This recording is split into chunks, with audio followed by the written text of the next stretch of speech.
नमस्कार. जय श्री कृष्ण. श्री कृष्ण चैतन्य प्रभु नित्यानंद, श्री अद्वैत गदाधर, श्रीवासदि गौर भक्त वृंदा. Enunciating text 42, text 43, text 44 and text 45 of chapter 13, the appearance of Lord Varaha of third canto, the status quo of Srimad Bhagavatam. Text 42.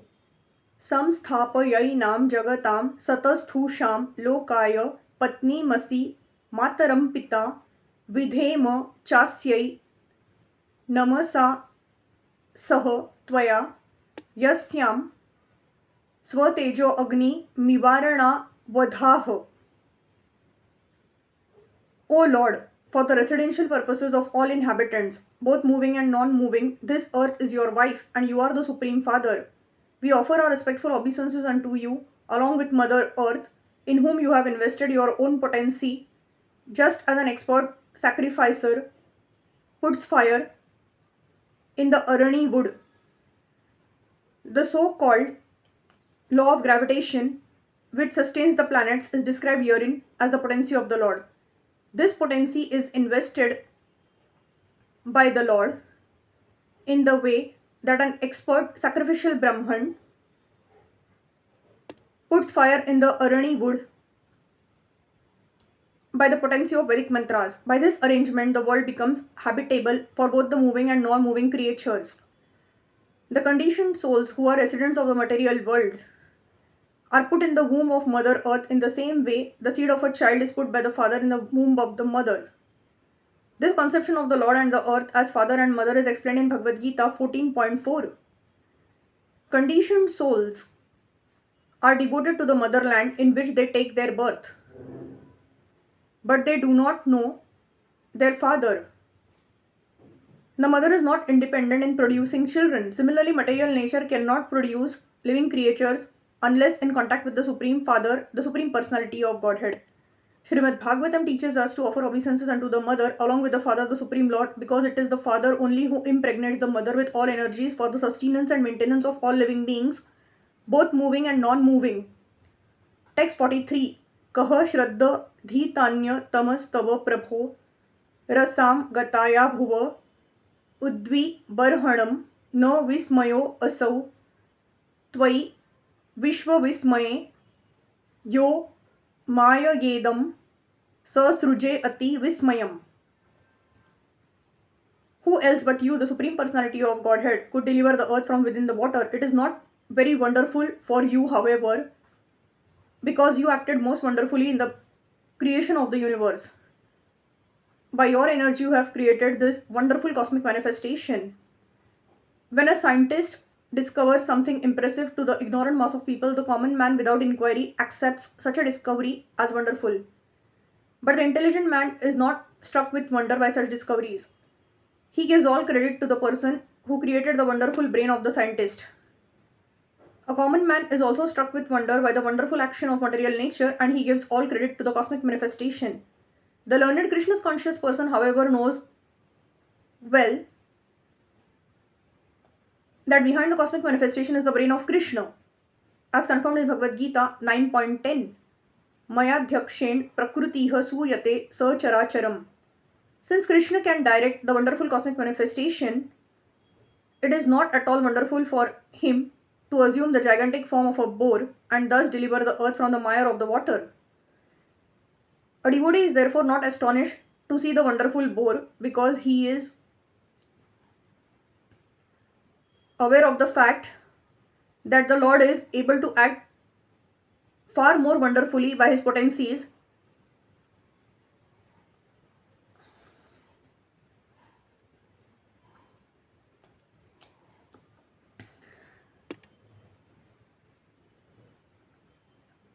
and his inconceivable nature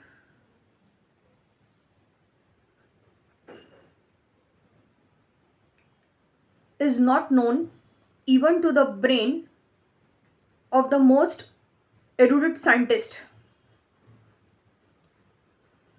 Text 44.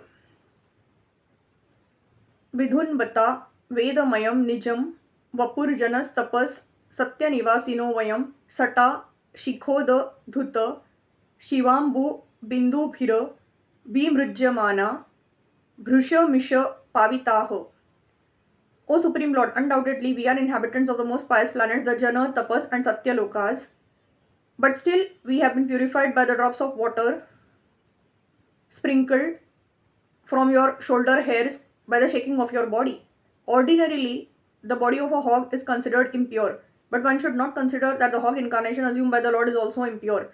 That form of the Lord is the personified Vedas and is transcendental. The inhabitants of the Jana, Tapas, and Satya Lokas are the most pious persons in the material world. But because those planets are situated in the material world, there are so many material impurities there also. Therefore, when the drops of water from the tips of the Lord's shoulder hairs were sprinkled upon the bodies of the inhabitants of the higher planets, they felt purified. The Ganges water is pure because of its emanating from the toe of the Lord, and there is no difference between the water emanating from the toe and that from the tips of the hair on the shoulder of Lord Bor. They are both absolute and transcendental. Text 45. Sa vai bata भ्रष्टमतिस् तवैषते यः कर्मणां पारम्पार कर्मणः यदयोगमाया गुणयोगमोहितं विश्वं समस्तं भगवन् विधेहि शम. O Lord, there is no limit to your wonderful activities. Anyone who desires to know the limit of your activities is certainly nonsensical.